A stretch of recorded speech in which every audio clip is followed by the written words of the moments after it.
오늘 우리에게 주시는 하나님 아버지의 말씀은 야고보서 3장 2절에서 5절까지 말씀입니다. 야고보서 3장 2절에서 5절까지 봉독해 드리겠습니다. 우리는 다 실수를 많이 저지릅니다. 누구든지 말에 실수가 없는 사람은 온몸을 다스릴 수 있는 온전한 사람입니다. 말을 부리려면 그 입에 재갈을 물립니다. 그리하여 우리는 말에 온 힘을, 온 몸을 끌고 다닙니다. 보십시오. 배도 그렇습니다. 배가 아무리 커도 또 거센 바람에 밀려도 매우 작은 키로 조정하여 사공이 가고자 하는 곳으로 끌고 갑니다. 이와 같이 혀도 몸의 작은 지체이지만 엄청난 일을 할 수 있다고 자랑을 합니다. 아멘. 오늘 우리가 이제 야고보서 3장 2절에서 5절 전반부까지 살펴보려고 합니다. 3장 1절을 시작하면서 야고보는 자신을 포함해서 많은 사람들이 선생이 되고자 하지만 선생이 되기 전에 점검해야 될 것이 있다는 거예요.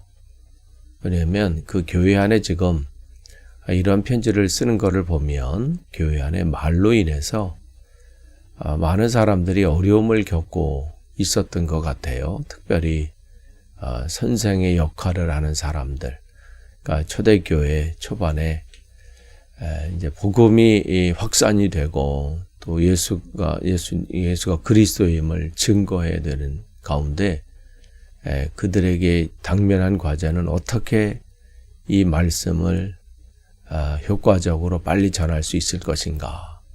그렇기 때문에 이 부분에 헌신된 사람들이 필요한 거예요. 그래서 많은 이들이 또 위험을 무릅쓰고 또 핍박을 무릅쓰고 이 사명을 감당하기에 이제 자원을 한 것이죠. 그런데 그렇다 보니까 그 안에서 이 언변은 좋고 또 이 부분을 하는 데 있어서 열정은 있는데 다듬어지지 않은 사람들이 있었던 것 같습니다. 그러니까 말을 통해서 사람들에게 상처를 주고 어려움을 갖고 이것이 관리가 안 되는 거예요. 그러다 보니까 문제가 이제 생긴 거예요. 말은 참 잘해요. 그리고 또 지식도 있고 또 감당할 수 있는 또 그러한 이제 여건도 되고 그런데 다듬어지지 않은 거예요, 말을. 그러니까 이 말이 바로 지금 이 하는 것이 좋은지 어떤지 이런 부분들 그 사람의 상황과 형편을 좀 기억하고 또 파악하고 지금 이게 해야 될 말인지 아니면 지금 나중에 해야 될 말인지 뭐 이러한 부분들에 이제 문제가 생긴 거예요.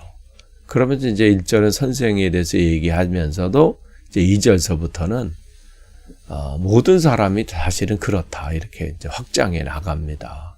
특별히 이제 선생을 얘기를 했지만 선생뿐이겠는가라는 거죠.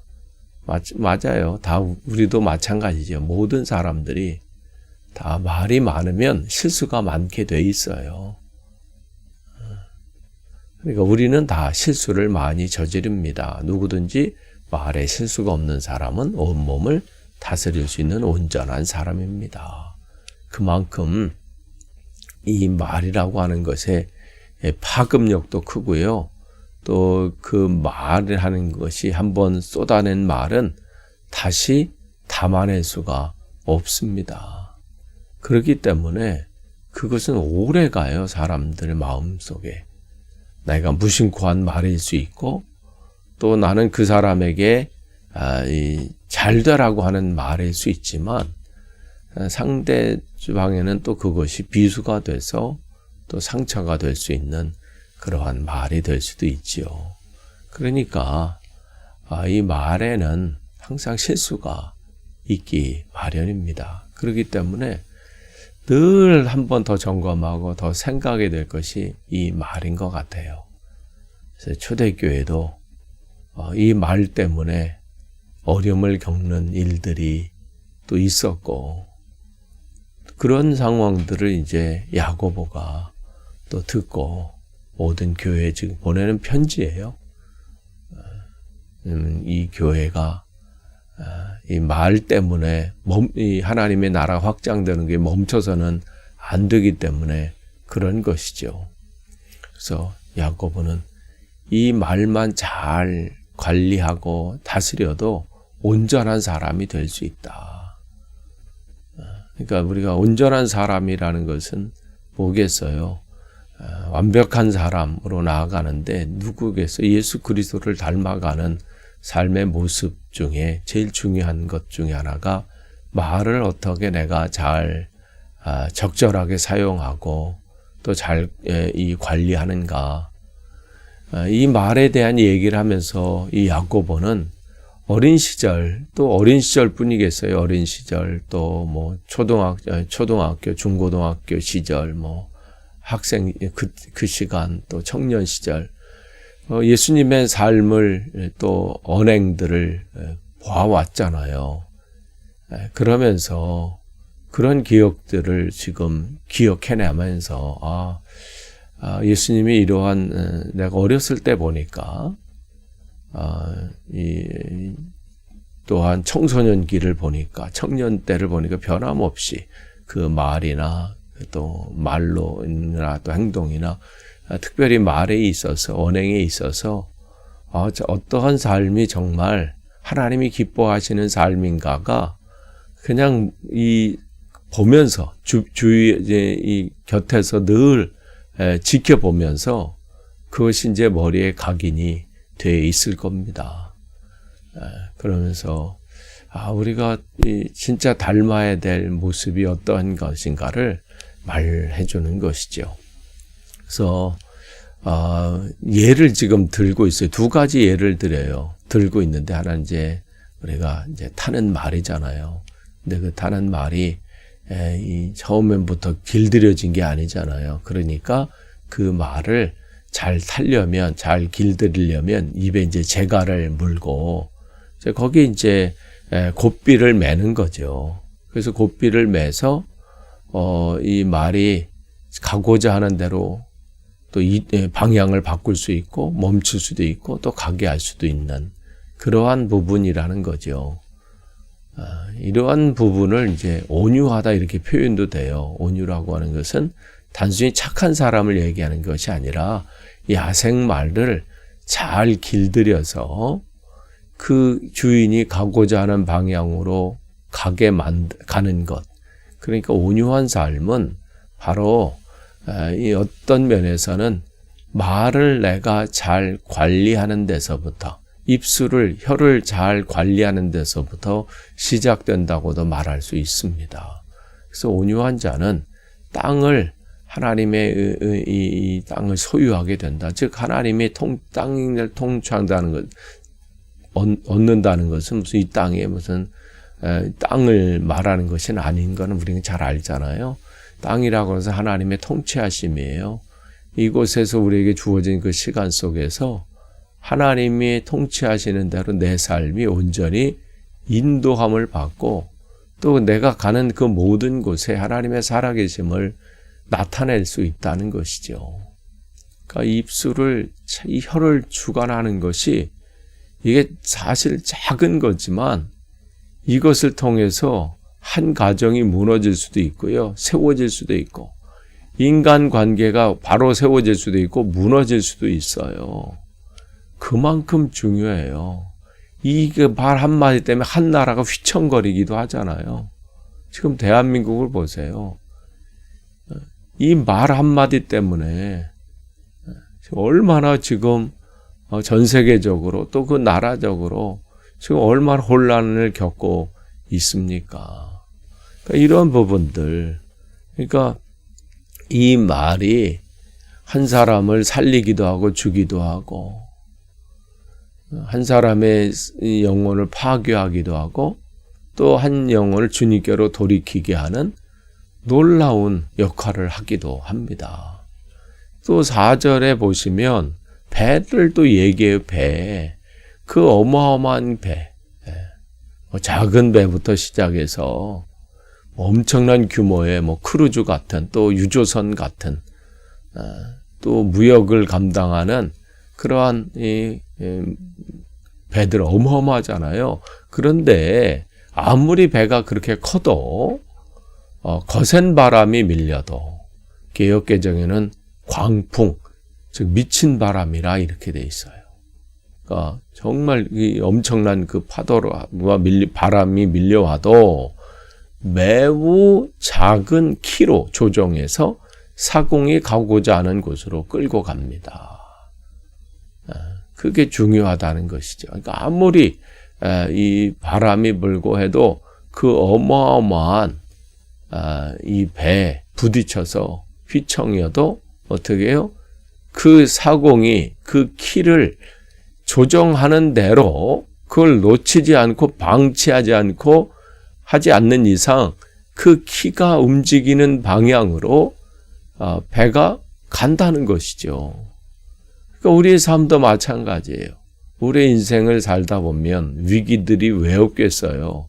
여기 본문에 나오는 것은 거센 바람처럼 광풍처럼 내 삶을 휘몰아치는 위기들이 있고 어려움이 있고 그런 상황들이 있지요.